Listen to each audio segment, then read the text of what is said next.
Grábenos, don David, déjeme darle la bienvenida a nuestro queridísimo amigo y muy admirado también, periodista libre, Luis Guillermo Hernández, además catedrático.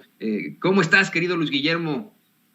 Toño, un gusto saludarte. Es la primera vez en el año que platicamos tú y yo en este espacio y me da mucho gusto mandarte un abrazo, un deseo, todavía no es tarde para hacerlo, de este 2022 lleno de éxitos para ti, para la gente que te rodea y para la gente que quieres. Te mando también pues mis saludos desde la fríísima Ciudad de México.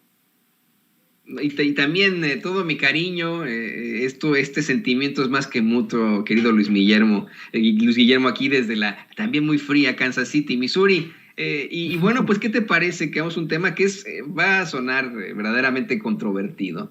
El canciller Marcelo Ebrard hace el planteamiento de que ahora que se venda Citibanamex, ese acervo cultural tan grande que posee esa entidad bancaria, esa entidad financiera, pase a dominio de la nación, sea parte de la nación. Algunos opinan que es una estrategia de lo más politiquera, populista, con vías hacia 2024. Yo, que he sido muy crítico de Marcelo Ebrard, considero que es una excelente propuesta. Yo considero que en efecto tiene que ser algo, una realidad, que no se pueden ir los de Citibanamex metiéndose las manos a los bolsillos y silbando disimuladamente con un acervo muy importante para México. Mira, te voy a decir dos aristas de este tema que me parece que la gente que nos escucha, que la gente que nos ve debe conocer muy bien.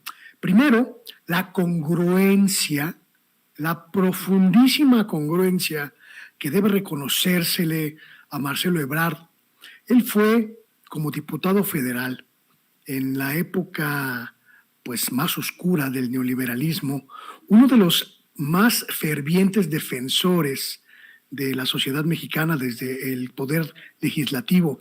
Era diputado independiente, aunque llegó por el Partido Verde al Congreso, era diputado federal. Marcelo Ebrard, cuando se discutían estos asuntos, cuando se discutían estos señalamientos, estas cuestiones del Fobaproa en la Cámara de los Diputados, y desde su diputación independiente, sin un grupo parlamentario que lo respaldara, daba una pelea verdaderamente fuerte, verdaderamente encomiable, en contra de este desfalco contra el pueblo de México. Era uno de los diputados que más aguerridamente defendían buscaban impedir, que esta deuda eterna del Fobaproa quedara en los hombros de cada uno de nosotros, de cada una de nosotras. Yo le reconozco eso a Marcelo Ebrard, lo conozco desde esa época y puedo señalar con abierta y total claridad que él solo está siendo congruente con lo que ha defendido toda su carrera. El hecho de considerar al Fobaproa como la mayor ignominia en contra del pueblo mexicano, el hecho de considerar que el Fobaproa fue quizá el mayor error del neoliberalismo en nuestro país, y que el hecho de plantear que Banamex, que ya una vez se burló del pueblo mexicano al no pagar impuestos por su adquisición por parte de Citigroup, ahora tenga pues que darle a México algo de todo lo que ha recibido a cambio de nada. Y ese algo es la valiosísima colección artística, histórico-arquitectónica que posee. Me parece, insisto, que Marcelo Ebrard solo está siendo consecuente consigo mismo, y eso es algo muy difícil, escúchalo bien, mi querido Toño, algo muy difícil de encontrar en la clase política mexicana, muy difícil. Y me parece en ese sentido que hay que reconocerlo en Marcelo Ebrard. Y el segundo punto que me parece muy importante en este debate, en esta decisión, en esta propuesta que además lanzó Marcelo Ebrard en domingo, muy temprano por la mañana, para marcar la agenda del día, es el hecho de que se posiciona claramente como un hombre progresista. Quienes tengan duda, quienes tengan alguna duda, por mínima que sea, sobre cómo sería Marcelo Ebrard de llegar al poder presidencial. Ahí están las muestras que él mismo está soltando sobre su actuar.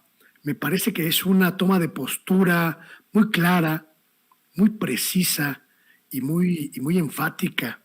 Marcelo Ebrard se está declarando un hombre progresista en los hechos.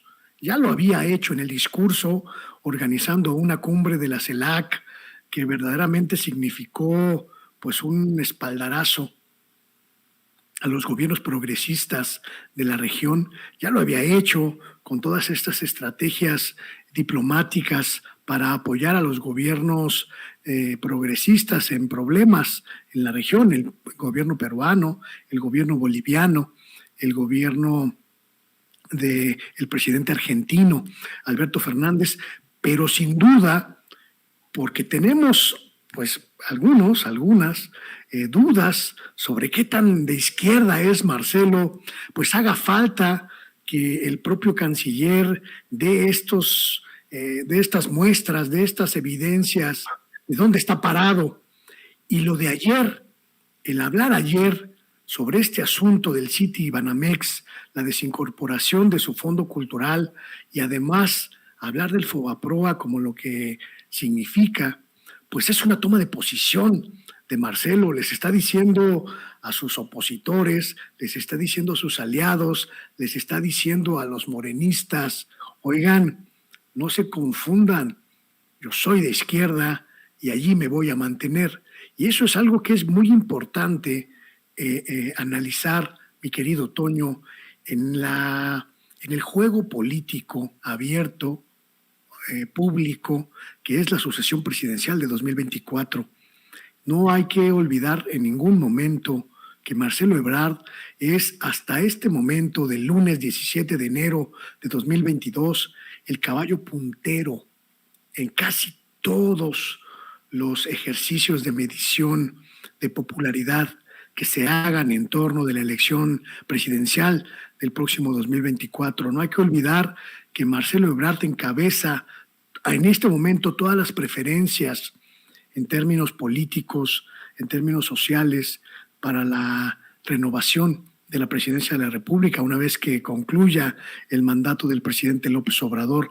Y cualquier cosa que hace, cualquier cosa que dice, hay que leerla en este entorno político y en este discurso de ideología política que es muy importante para definir nuestras simpatías de cara a ese momento. Y me parece también, mi querido Toño, y con esto finalizo la idea, que Marcelo Ebrard va a seguir en las próximas semanas, en los próximos meses, dando muestras de quién es como político, de quién es como hombre de ideas, mostrándonos qué tan a la izquierda está, desmarcándose de aquellos que hablan del centro como de un refugio para encontrar apoyos.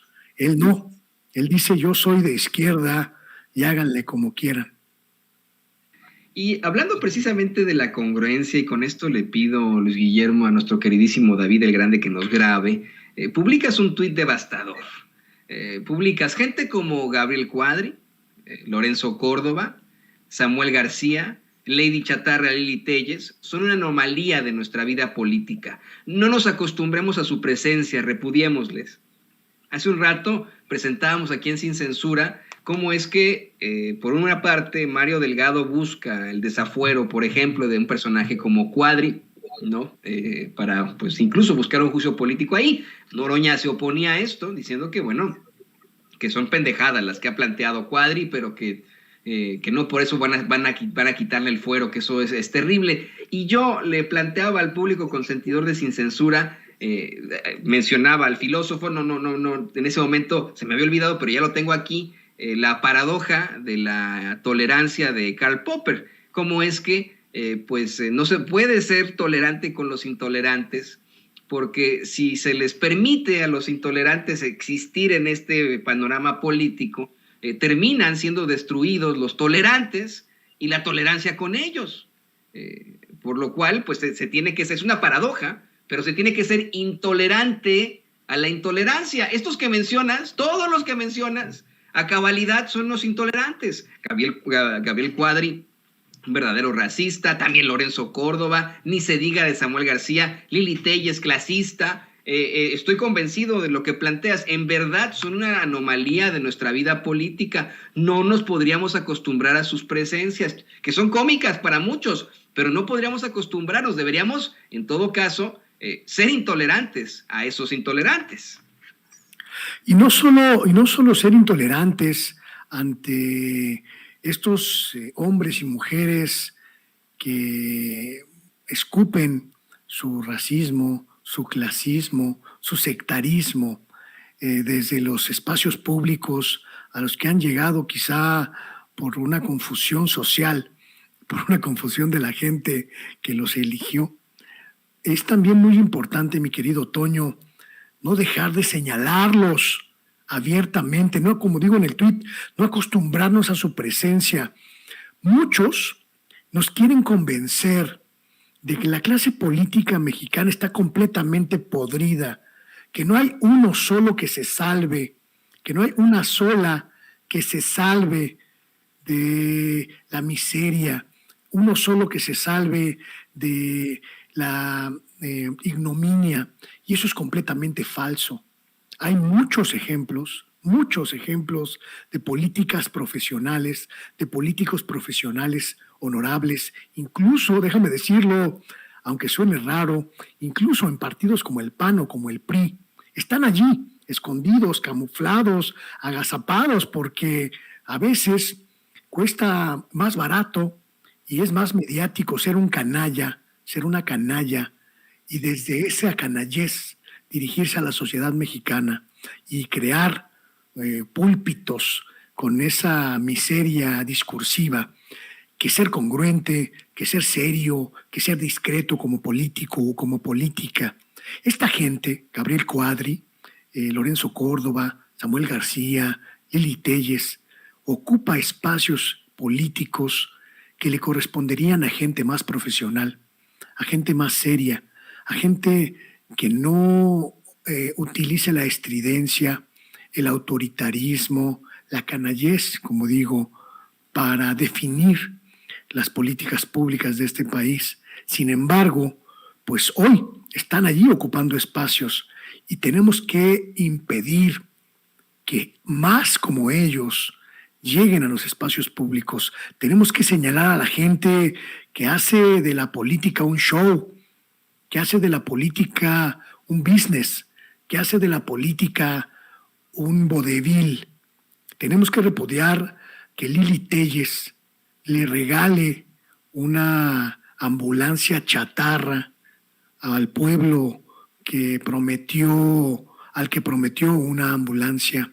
Tenemos que repudiar que un gobernador, como el gobernador de Nuevo León, secuestre durante un fin de semana a un pequeño huérfano para lucirse en las redes sociales y lo devuelva el lunes siguiente como si no hubiera pasado nada.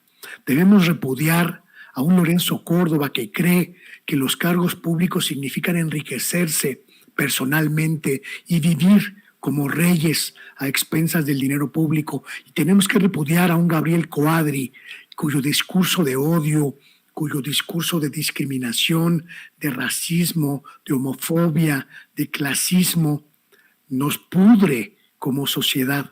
Pero hay muchos más personajes que son, insisto, mi querido Toño, una anomalía, una deformidad de la clase política. Y tenemos que no olvidar jamás que esa gente algún día ocupó un cargo público y que no hicimos nada o que no pudimos hacer nada para que no vuelva a ocurrir.